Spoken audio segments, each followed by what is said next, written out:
The gunshot echoed through the valley, just as the sun began to sink behind the distant mountains, painting the sky in streaks of crimson and gold. Sarah Finley wiped the sweat from her brow as she hauled the last bucket of water from the well to her modest cabin on the outskirts of Redding, California. The year was 1873, and life on the frontier was as unforgiving as it was beautiful. Sarah had been living alone for nearly 2 years now, ever since her father passed from pneumonia during a particularly harsh winter.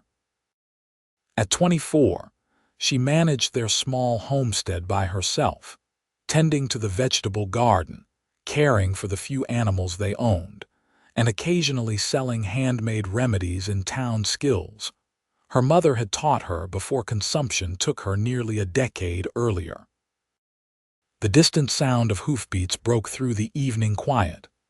Sarah paused, setting the bucket down by her door. Visitors were rare out here, especially at this hour. She reached inside for the shotgun her father had insisted she learn to use, holding it ready as she squinted at the approaching figure. The rider was slumped over his horse, barely staying in the saddle. As he came closer, Sarah could see dark stains spreading across his shirt blood without a doubt. The horse, a magnificent Palomino, seemed to know it had found help and came to a stop just yards from her porch. "Mister?" Sarah called out cautiously, still gripping her shotgun. "Are you all right?" The man raised his head slightly, revealing a face twisted in pain beneath a dust-covered hat. He opened his mouth as if to speak, but instead he slid sideways off the saddle, hitting the ground with a sickening thud. Sarah set her gun aside and rushed forward. The stranger was tall and broad-shouldered, dressed in the worn clothing of a cowboy. Blood soaked through his shirt on the left side, just below his ribs. His breathing came in shallow gasps. "Can you hear me?" Sarah asked, kneeling beside him. His eyes fluttered open, striking blue eyes that seemed to pierce right through her despite his condition. "Madam," he managed to whisper before consciousness left him again. There was no question of leaving him out here. Sarah knew she had to help him, though bringing a strange man into her home went against everything her father had warned her about. With considerable effort, she managed to drag him toward the cabin, taking breaks every few feet. By the time she got him inside and onto her bed, her arms ached and her dress was stained with his blood. She worked quickly, cutting away his shirt to reveal a bullet wound that had torn through his side. It wasn't as deep as she'd feared, the bullet having passed through flesh rather than lodging inside, but he'd lost a lot of blood. Sarah cleaned the wound with whiskey, causing the man to stir and groan even in his unconscious state. She applied a poultice of herbs she kept dried for medicinal purposes, then bandaged him tightly with clean strips of linen. When she'd done all she could, Sarah finally took a moment to study his face. He was handsome, with a strong jaw covered in several days' worth of stubble, and dark hair that curled slightly where it wasn't matted with sweat and dirt. He looked to be in his early 30s, with the weathered skin of someone who spent most of his life outdoors. Sarah filled a basin with fresh water and began to gently clean the dirt from his face.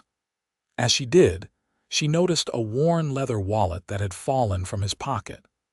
Opening it, she found a few dollars and a folded document discharge papers from the Union Army for one Jacob Vance. So now the stranger had a name at least. "Well, Mr. Vance," Sarah said softly, though he couldn't hear her, "let's see if we can keep you among the living." Through the night, Jacob's fever rose dangerously high. Sarah stayed by his bedside, placing cool cloths on his forehead and neck, occasionally getting him to swallow small sips of water when he was semi-conscious. He muttered in his delirium names she didn't recognize, orders to men who weren't there, and once, a desperate plea for forgiveness that made her heart ache though she didn't know the sin. By morning, Sarah was exhausted but relieved to find his fever had broken. She'd moved his horse to her small stable, alongside her own mare and the mule she used for heavier work. The Palomino seemed grateful for the hay and water she provided, though it still seemed uneasy in the new surroundings. Sarah was making a simple breakfast of cornmeal mush when she heard a groan from the bedroom. She hurried in to find Jacob Vance attempting to sit up, his face contorted in pain. "Lie still," she ordered, pushing him gently back onto the pillows. "You'll tear open your wound." He blinked at her in confusion. "Where am I? Who?" His voice was rough from disuse, but carried a slight Eastern accent that surprised her. "My name is Sarah Finley. You're at my homestead about 5 miles outside of Reading. You rode up yesterday evening with a bullet in your side, then promptly collapsed at my doorstep." She offered him water, which he drank greedily. "Your horse is fine, by the way. A beautiful animal." Jacob winced as he tried to shift his position. "Thank you for helping me, Miss Finley." "I'm Jacob Vance. Most folks call me Jake." "Well, Mr. Vance, would you care to tell me who shot you and why? I'd like to know if I should be expecting trouble to follow you here." A shadow crossed his face. "It was a misunderstanding, nothing that would endanger you." He glanced around the small bedroom. "Is your husband home?" "There is no husband," Sarah replied crisply. "It's just me here, has been since my father died." Jacob looked both surprised and concerned. "A woman alone out here, that's not safe." "I manage just fine," Sarah said, a touch of defiance in her voice. "And I'm not completely alone. I have neighbors about a mile west. The Hendersons, good people." Jacob attempted to sit up again, and this time Sarah helped him, propping pillows behind his back. "I'm obliged to you for your care, Miss Finley, but I should be moving on soon. I don't want to impose." Sarah gave him a skeptical look. "You won't be going anywhere for at least a few days, Mr. Vance. That wound needs time to heal, and you've lost too much blood to be riding." He started to protest, but she silenced him with a stern glare that reminded him of his childhood schoolteacher. "I've tended to enough injuries to know when someone's not fit to travel. Now, are you hungry?" Jacob's stomach answered for him with an audible growl, and a small smile touched his lips. "I reckon I could eat something."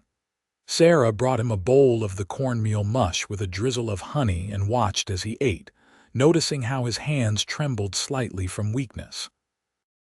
She wondered what kind of man he was, a drifter, a ranch hand, perhaps something worse. The gun belt she'd removed from him was well worn, the revolver inside it of good quality. He could be a lawman, but something in her gut told her otherwise. "Have you been in California long?" she asked, taking the empty bowl from him. "About 6 months," he answered. "Came west after the war. Spent some time in Colorado and Nevada before making my way here." "The war's been over for 8 years, Sarah observed. "You've been wandering all that time." Jacob's eyes darkened. "Some men bring the war with them wherever they go, Miss Finley." Something in his tone made her hesitate to ask more questions. Instead, she changed the subject. "I need to change your bandage and check for signs of infection. Then you should rest."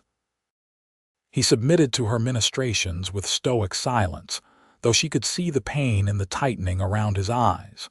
The wound looked clean, with no signs of the angry red streaks that would indicate blood poisoning. Sarah applied a fresh poultice and bandaged him again. "You're good at this," Jacob commented as she finished.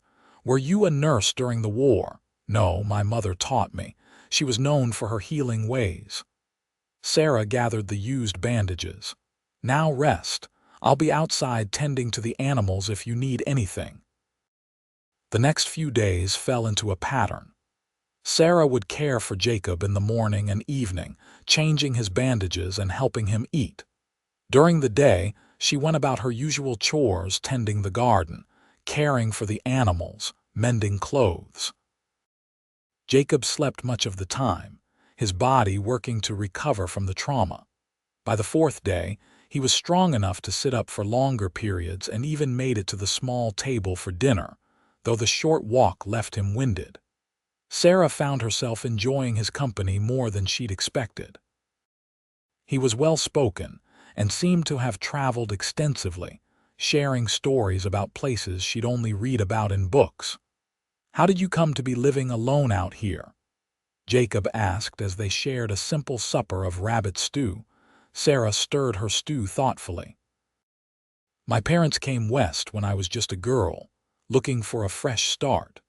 Father built this cabin and started farming the land. Mother taught me everything she knew about herbs and healing before she passed when I was 15. Father and I managed together after that until the winter before last." "I'm sorry for your losses," Jacob said quietly. "It can't be easy maintaining all this on your own." "It's hard work, but it's mine," Sarah replied. "I sell vegetables and remedies in town when I can. It's enough to get by." She paused. "What about you? Do you have family somewhere?" Jacob's expression grew distant. "My parents are both gone. I had a brother, but he fell at Gettysburg. No wife, no children." He attempted a smile that didn't reach his eyes. Not much for a man to show for 32 years of living. "And what do you do when you're not getting shot and collapsing at strangers' doorsteps?" Sarah asked, trying to lighten the mood. "I've had various occupations," Jacob replied vaguely. "Most recently, I was working as a hired hand at the Circle T Ranch, about 20 miles south of here." "And the bullet wound? You mentioned a misunderstanding." Jacob set down his spoon. "Miss Finley, Sarah, please, you're sleeping in my bed. I think we can dispense with formalities." He nodded. "Sarah then, and I'm Jake." He sighed heavily. "The truth is, there was a dispute over cards in a saloon. Words were exchanged, then bullets. I wasn't even part of the game, but I got caught in the crossfire trying to break it up." Sarah sensed there was more to the story, but she didn't press. Everyone had secrets after all. "Well, you're healing well. Another week and you should be fit to travel, if that's what you want." Something flickered in Jacob's eyes, disappointment perhaps. "I've imposed on your hospitality long enough," he said, "though I'll need to find a way to repay you before I go." "There's no need." "There is," he interrupted firmly. "I don't take charity, especially not from a woman living alone who can ill afford to feed an extra mouth." Sarah found herself studying his face, noting the pride and determination there. "Very well. Once you're stronger, there are some repairs around the homestead that I've been putting off. The roof leaks in the corner of the main room and the corral fence needs mending." "Consider it done," Jacob said with a nod. The next morning, Sarah woke to find Jacob already up, sitting at the table with a cup of coffee he'd managed to make himself. He still moved gingerly, but there was more color in his face. "I thought I'd try to make myself useful today," he said as she joined him. "Nothing strenuous, just some whittling maybe. Been a while since I had time for it." Sarah nodded, surprised. "There's some wood in the lean-to you could use." While Sarah worked in the garden that morning, Jacob sat on the porch, carving what looked to be a small animal from a piece of pine. His hands were deft and sure, revealing a skill she wouldn't have guessed he possessed. By midday, he'd created a surprisingly lifelike rabbit which he presented to her when she brought him lunch. "It's beautiful," Sarah said, turning the carving over in her hands. "Where did you learn to do this?" "My grandfather taught me when I was a boy," Jacob explained. "Said it was a good way to keep idle hands busy." Over the next few days, Jacob's strength returned steadily. He began helping with small chores, feeding the chickens, washing dishes, even preparing simple meals while Sarah worked outside. She found herself looking forward to their conversations in the evenings, when they would sit by the fire and talk about books they'd read or places they'd seen. One afternoon, just over a week after his arrival, Sarah returned from collecting eggs to find Jacob attempting to repair the leaking corner of the roof. He had managed to climb up using the ladder she kept for such purposes, but was clearly struggling with the task. "What do you think you're doing?" She called up to him, setting the basket of eggs on the porch. Jacob looked down, a guilty expression crossing his face. "Earning my keep. By reopening your wound and falling to your death. Get down from there this instant, Jacob Vance." He grinned at her tone but obeyed, climbing down carefully. "I'm stronger than I look, Sarah, and that roof won't fix itself. It's waited this long, it can wait another few days." She couldn't help but notice how much better he looked. The color had returned to his face, and he moved with more ease, though he still favored his injured side. That evening, as they sat by the fire, Jacob suddenly asked, "Why haven't you married, Sarah? A woman like you, skilled, intelligent, determined, surely you've had suitors." Sarah was taken aback by the personal question. "There were a couple of men who expressed interest," she admitted, "but none that seemed worth giving up my independence for." "Is that how you see marriage?" "As giving up independence?" She considered his question seriously. "Perhaps not with the right person. But the men around here expect a wife to be meek and obedient, content to cook and clean and bear children while they make all the decisions. That's not the life I want." Jacob nodded thoughtfully. "My mother wasn't meek or obedient. She ran our household like a general commanding troops, and my father respected her for it. They were partners in the truest sense." "They sound like remarkable people," Sarah said. "They were." His eyes grew distant with memory. "I always thought if I ever married, it would be to someone like her, strong, capable, unafraid to speak her mind." Their eyes met across the fire, and something unspoken passed between them. Sarah felt a warmth that had nothing to do with the flames before them. Quickly, she stood and began clearing away their supper dishes. "It's getting late," she said, her voice not quite steady. "We should turn in." Jacob had been sleeping on a pallet on the floor of the main room, insisting that Sarah keep her bed despite her protests. As she prepared to retire to the bedroom, he caught her hand. "Thank you, Sarah. Not just for saving my life, but for making me feel human again." His touch sent a jolt through her that both thrilled and frightened her. "Good night, Jake," she whispered, gently withdrawing her hand and retreating to her room, where she lay awake far longer than usual, thinking about his words and the feeling of his calloused fingers against her skin. The next morning, Sarah needed to go into town for supplies. She hesitated to leave Jacob alone, but he assured her he would be fine. "I promise not to attempt any roof repairs while you're gone," he said with a smile that made her heart flutter in a most disconcerting way. The 5-mile ride to Reading gave Sarah time to think. Jacob Vance had been in her home for nearly 2 weeks now, and somehow he had become more than just a wounded stranger she was helping. She enjoyed his company, his stories, the way he listened when she spoke as if her words mattered. But soon he would be well enough to leave, and their lives would continue on separate paths. The thought brought an unexpected pang of sadness. Reading was bustling with activity when she arrived. The California and Oregon Railroad had reached the town just the previous year, bringing new growth and prosperity. Sarah tied her mare outside the general store and went inside, greeting the proprietor, Mr. Wilson, with a smile. "Miss Finley, haven't seen you in a spell." "Everything all right out your way?" the shopkeeper asked as she handed him her list. "Just fine, Mr. Wilson. Been busy with the garden and such." As he gathered her supplies, Mr. Wilson chatted about town gossip. A new schoolteacher was arriving next month.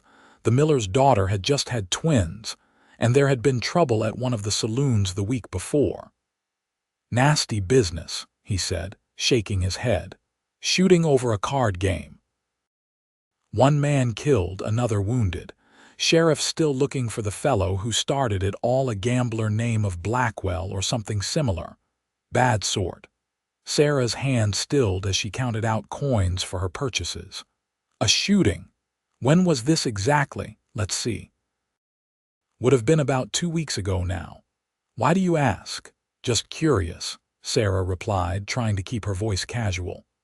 Could this be connected to Jacob's injury? The timing certainly matched. As she left the store, a poster on the wall of the sheriff's office across the street caught her eye. Moving closer, she saw it was a wanted notice for a man named Silas Blackman, wanted for murder and theft. The crude drawing didn't look anything like Jacob, but the timing of the saloon shooting made her uneasy. Sarah completed her errands quickly, anxious to return home. As she rode back, she debated whether to confront Jacob about what she'd heard. If he had been involved in something criminal, she should know, but what if asking drove him away before he was fully healed? When she arrived home, she was surprised to see Jacob outside, splitting firewood. He had shed his shirt in the afternoon heat, and Sarah couldn't help but notice how the muscles in his back and shoulders flexed with each swing of the axe. The bandage around his midsection was the only indication of his recent injury. What happened to not overexerting yourself?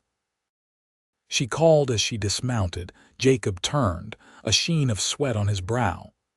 I started with just a few logs and found I could manage it well enough. He set down the axe and reached for his shirt. Besides, your woodpile was getting low. Sarah felt a blush creep into her cheeks and busied herself with unloading her purchases. I brought fresh bread from the bakery in town and some coffee. Sounds wonderful, Jacob said, helping her with the bags despite her protests. As they prepared supper together, Sarah worked up the courage to ask about what she'd heard. There was talk in town about a shooting at a saloon a couple of weeks ago, she said casually, watching his reaction. One man killed, apparently. Jacob's hand stilled momentarily as he sliced the bread. Is that so? Yes, they said it was over a card game. Sarah turned to face him directly. Jake, is that where you were shot? He met her gaze steadily. Yes. And, she pressed when he didn't elaborate. Jacob sighed, setting down the knife. And it wasn't exactly as I told you. I wasn't just an innocent bystander. He ran a hand through his hair. I was playing at the table. A man named Blackman was dealing cheating, as it turned out. When another player called him on it, Blackman drew his gun. I tried to stop him, and in the chaos, he shot me while killing the other player. Sarah studied his face, looking for any sign of deception. Why didn't you tell me the truth? Because I wasn't sure if I could trust you at first, Jacob admitted. And later. I didn't want you to think I was the kind of man who gets mixed up in saloon brawls. Are you that kind of man? Jacob's eyes held hers. No. I've done things I'm not proud of in my life, Sarah, but I'm not a troublemaker or an outlaw. I was just in the wrong place at the wrong time. Something in his earnest expression made Sarah believe him. She nodded slowly. They're looking for Blackman, according to Mr. Wilson. There's a poster up at the sheriff's office. Good. He deserves to answer for what he did. Jacob hesitated. Sarah, there's something else I should tell you. I didn't just happen to be passing by your homestead that day. I'd heard there was a woman living alone outside town who was known for healing. When I was shot, I specifically sought you out. The admission surprised her. How did you know where to find me? A bartender at another saloon gave me directions when I asked about a healer. Said you'd helped his wife through a difficult birth last year. Mrs. Reynolds, Sarah said, remembering the difficult delivery. She had twins. Jacob nodded. So you see, it wasn't completely by chance that I ended up at your door. They ate supper in contemplative silence, each lost in their own thoughts. Afterward, as they sat by the fire, Jacob suddenly stood and went to retrieve something from his saddlebags, which Sarah had brought in from the stable days ago. "I've been meaning to give you this," he said, holding out a small leather pouch. "It's not much, but I want you to have it." Sarah opened the pouch to find a gold pocket watch, ornately engraved and clearly valuable. "Jake, I can't accept this." "It was my father's," Jacob explained. "One of the few things of value I own. I want you to have it to sell if you need to. Consider it payment for saving my life." "Your life isn't something that needs payment," Sarah protested, trying to hand it back. Jacob gently closed her fingers around the watch. "Then consider it a gift, from a friend." His hand lingered on hers, warm and strong. Sarah felt that same inexplicable pull toward him that she'd been fighting for days now. Before she could talk herself out of it, she leaned forward and pressed her lips to his in a brief, soft kiss. When she pulled back, Jacob looked stunned. For a terrible moment, Sarah thought she had misread everything, but then he cupped her face in his hands and returned the kiss with a tenderness that made her heart soar. "I've wanted to do that for days," he confessed when they finally parted, his voice husky. "Why didn't you?" Sarah asked, breathless. "Because you saved my life and you're alone out here. Taking advantage of either of those things would make me no kind of man at all." Sarah smiled. "And if I'm the one doing the taking advantage," Jacob's laugh was warm and genuine, "then I'd say I'm the luckiest man in California." He kissed her again, more deeply this time, and Sarah felt herself responding with a passion she hadn't known she possessed. When they finally broke apart, both were breathing heavily. "I should go," Jacob said reluctantly, nodding toward the door. "Go where?" Sarah asked, confused. "Outside. To sleep in the stable or under the stars. Being this close to you and maintaining a gentleman's behavior is proving more difficult than I anticipated." Sarah caught his hand as he stood. "Stay," she said softly. I mean just to sleep." "I trust you, Jake." The look in his eyes, a mixture of desire, tenderness, and respect, made her feel more cherished than she ever had before.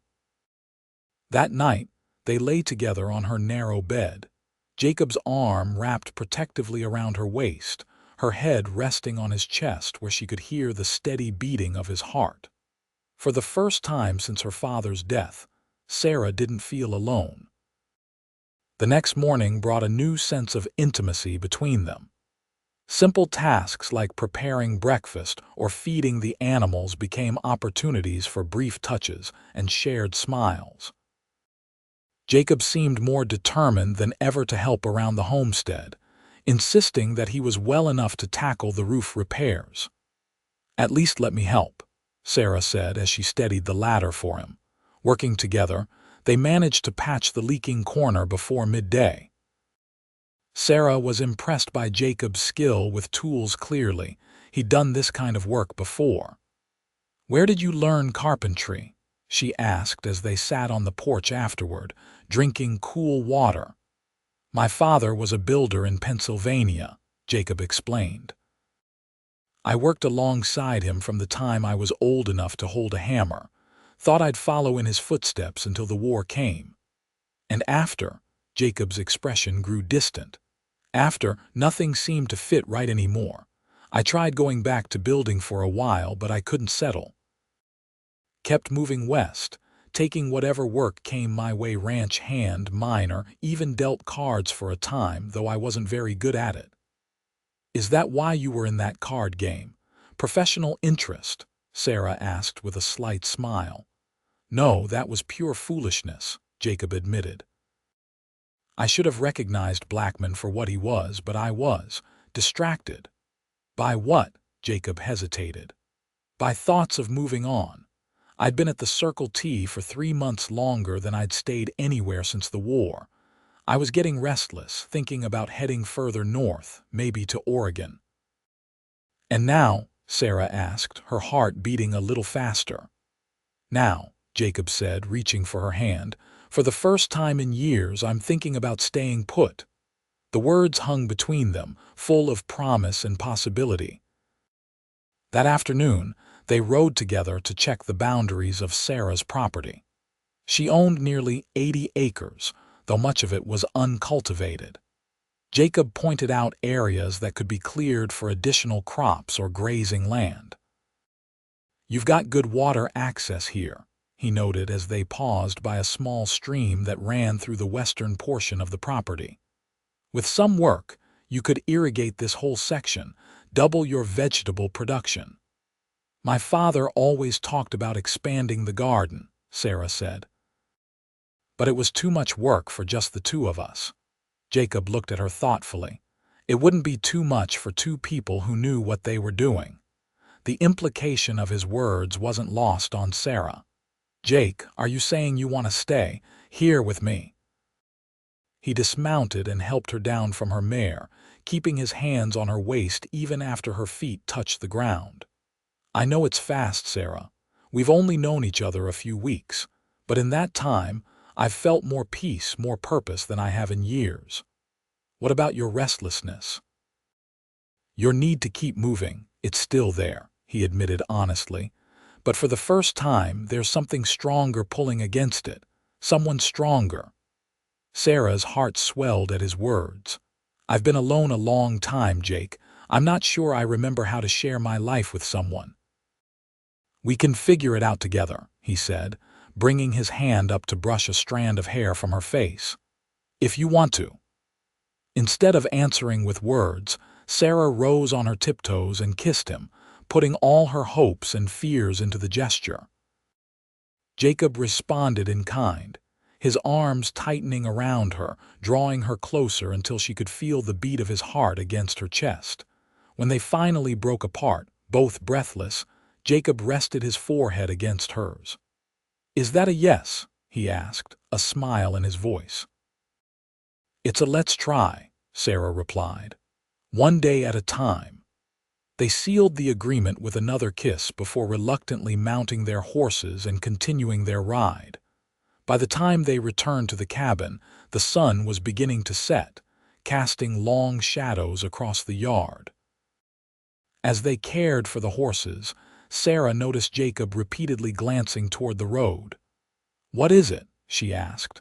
"Probably nothing," he said, but his posture remained tense. "Just thought I heard riders earlier." They had just finished supper when the sound of approaching horses confirmed Jacob's suspicions. He immediately stood, reaching for the gun belt he'd hung near the door. "Stay inside," he told Sarah, his voice tight. "Jake, please, Sarah." His eyes were pleading. "Let me handle this." Sarah nodded reluctantly and watched through the window as Jacob stepped onto the porch, his hand resting on the butt of his revolver. 3 riders approached the cabin, their features indistinct in the gathering darkness. "Evening, gentlemen," Jacob called out. "Can I help you with something?" The lead rider pulled his horse to a stop. "Looking for a man named Vance," a gruff voice replied. "Heard he might be in these parts." "You're looking at him," Jacob said evenly. "What's your business?" The man dismounted, and as he stepped into the light spilling from the cabin windows, Sarah recognized the sheriff's badge on his chest. "Name's Sheriff Dawson from Redding. Got some questions about a shooting that happened a couple weeks back." Sarah couldn't stand by any longer. She opened the door and stepped out beside Jacob. "Sheriff, I'm Sarah Finley. This is my property." The lawman touched his hat. "Madam, don't mean to intrude, but we're investigating a murder." "Mr. Vance was shot during that incident," Sarah said firmly.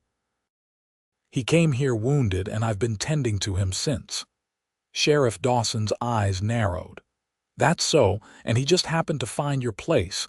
I asked in town about a healer," Jacob explained. "Someone directed me here. Miss Finley saved my life." "And what were you doing in that card game, Vance?" the sheriff pressed. "Just passing time. When Blackman was caught cheating, things got ugly fast. I tried to defuse the situation and got shot for my troubles." One of the other riders spoke up. "That matches what the bartender said, Sheriff." Dawson studied Jacob for a long moment. "We found Blackman yesterday, holed up in a lined shack near the mountains. He's dead, got in a shootout with my deputies." Sarah felt Jacob stiffen beside her. "So the matter's closed then?" he asked. "Almost," the sheriff said. "Just need a formal statement from you about what happened. Can you ride into town tomorrow?" Jacob nodded. "I'll be there." The sheriff seemed satisfied. "Much obliged, Miss Finley, for tending to a witness in my investigation." There was a knowing glint in his eye as he glanced between them. "Good night to you both." As the riders departed, Sarah felt the tension drain from Jacob's body. "You were worried they were coming for you," she observed. "I've been on the wrong side of the law before," he admitted, leading her back inside. "Nothing serious, bar fights mostly, vagrancy once or twice. But when you live the way I have, you learn to be cautious around badges. But you'll go give your statement tomorrow, of course. I've got nothing to hide, not anymore." Jacob pulled her into his arms. "And a lot of reasons to stay on the right side of things now." That night, as they lay together in the darkness, Jacob spoke softly of his hopes for the future, expanding the garden as he'd suggested, perhaps building a larger cabin, making a real life here. Sarah listened, allowing herself to imagine such a future for the first time. It was frightening and exhilarating in equal measure. "I don't need an answer tonight," Jacob whispered, his lips against her hair. "Just think about it." "I will," Sarah promised, though in her heart, she already knew what her answer would be. The next morning, Jacob rode into Reading to give his statement to Sheriff Dawson. Sarah spent the day anxiously waiting for his return, alternating between household chores and watching the road. It was late afternoon when she finally spotted him riding toward the cabin, and relief flooded through her. "Everything all right?" she called as he dismounted. Jacob nodded, a smile breaking across his face. "Better than all right." "The sheriff was satisfied with my statement and the case is closed." He pulled her into his arms. "I'm a free man, Sarah, free to stay if you'll have me." Sarah looked up into his eyes, seeing the future reflected there. "I'll have you, Jacob Vance, for as long as you want to stay." "That might be forever," he warned, his voice husky with emotion. "Forever sounds just about right," she replied, rising on her tiptoes to seal the promise with a kiss. In the weeks that followed, Jacob and Sarah fell into an easy rhythm together. He proved to be a hard worker, tackling projects around the homestead with enthusiasm. The leaky roof was properly repaired, the corral fence rebuilt, and work began on clearing additional land for planting. They rode into town together to attend Sunday services, where Sarah introduced Jacob to her neighbors and friends. There were raised eyebrows and whispered comments about the unmarried couple living together, but neither of them paid much mind to the gossip. "We should discuss making this arrangement more permanent," Jacob said one evening as they sat on the porch watching the sunset. "In the eyes of the law and the church, I mean." Sarah smiled. "Are you proposing, Mr. Vance?" "Inelegantly, it seems." Jacob took her hand. "I don't have a ring yet, but I have all my heart to offer. Will you marry me, Sarah?"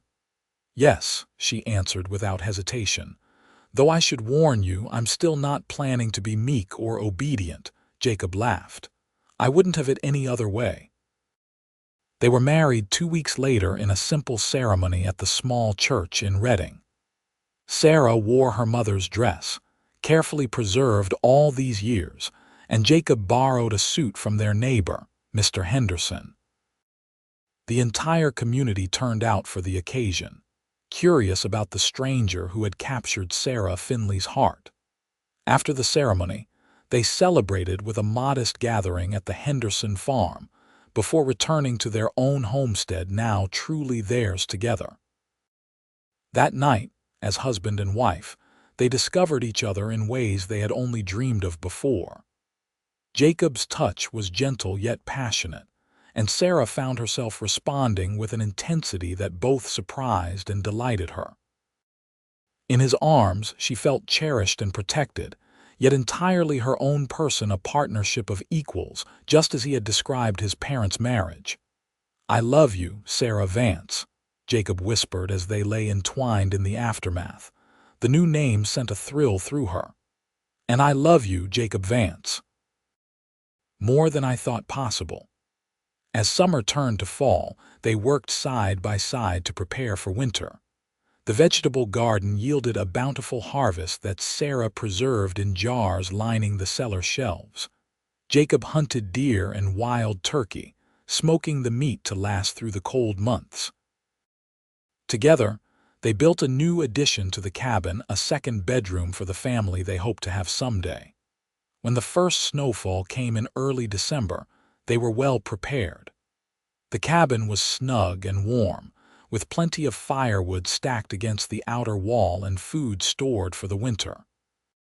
As they sat by the fire that evening, Sarah working on mending while Jacob carved a new set of wooden animals, she couldn't help but marvel at how much her life had changed in just a few months.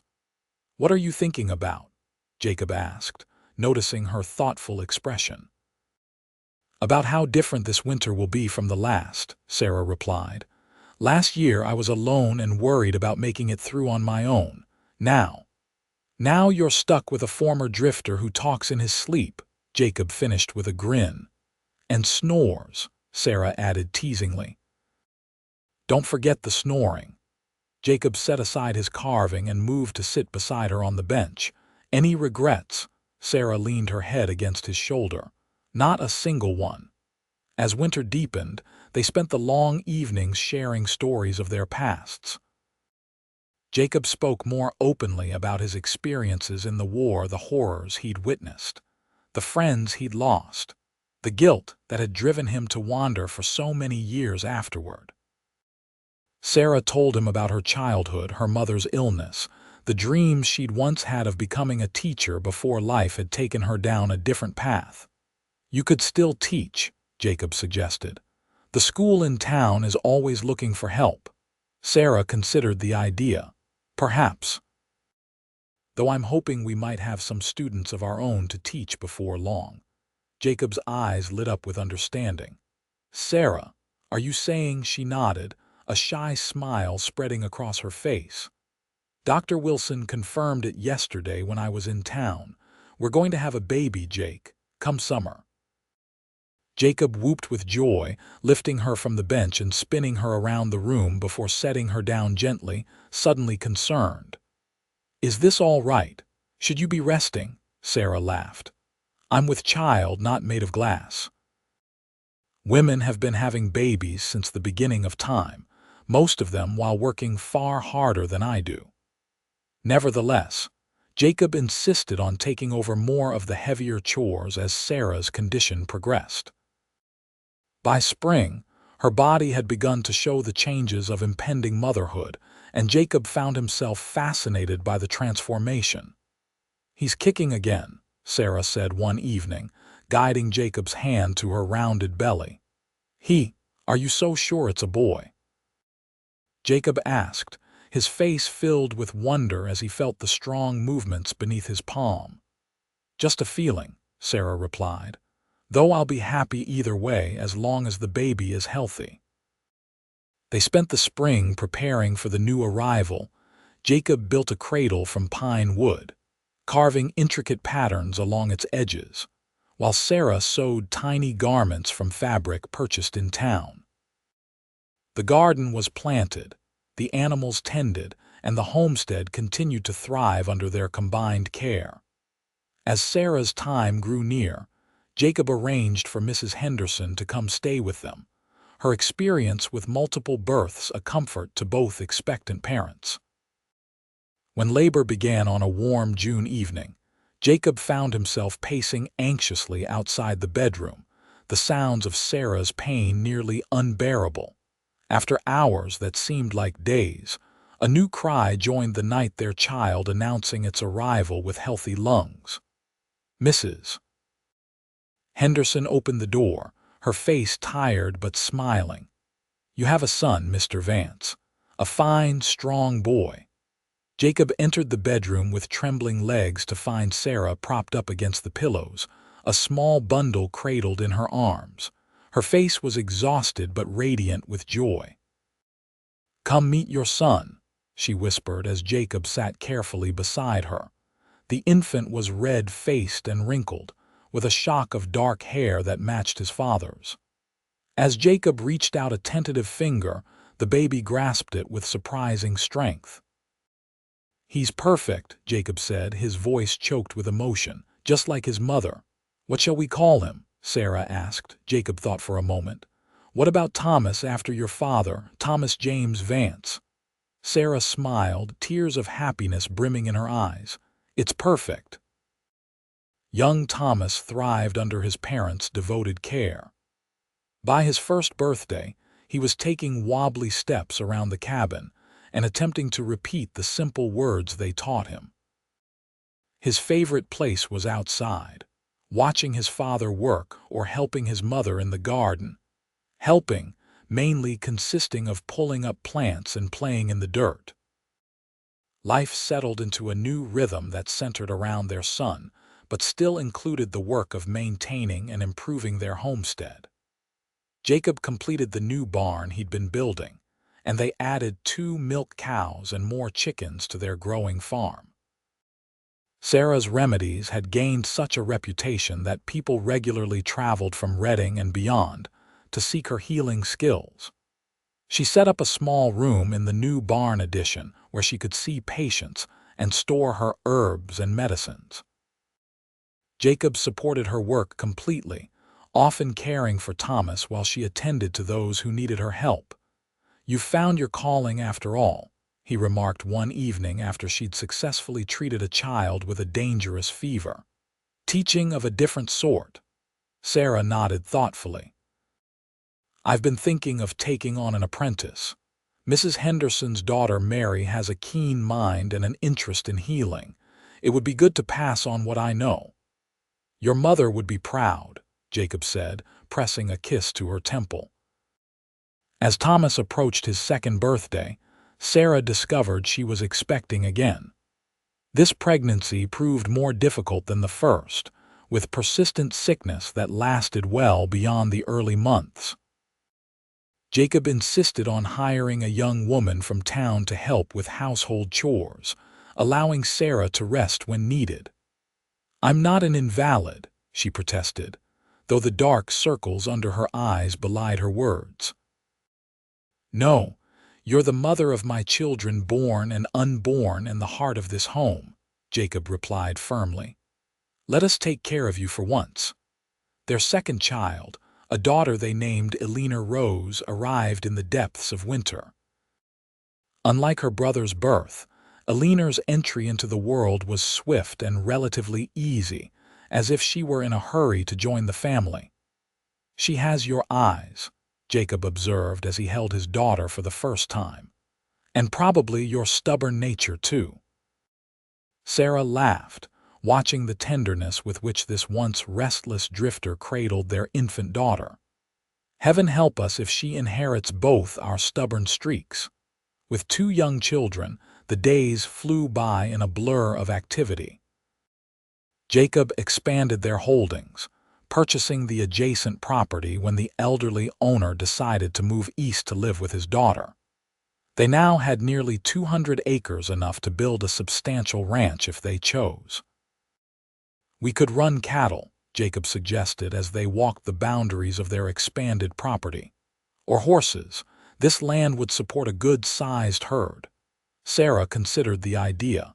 "It would mean hiring hands, changing how we live." "Change isn't always bad," Jacob said. "We've come a long way from a wounded drifter and a solitary healer, haven't we?" They decided to start small, a few head of cattle, 2 more horses, and see how it went. Jacob proved to have a good eye for livestock and a natural way with animals. By the time Thomas was 5 and Elena 3, the Circle V Ranch, as they decided to call it, was becoming known for its quality stock.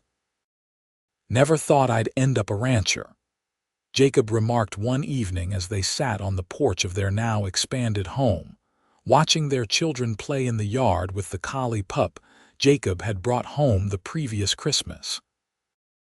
"Never thought I'd end up with 3 children to care for," Sarah replied with a meaningful smile. Jacob's eyebrows rose. "3?"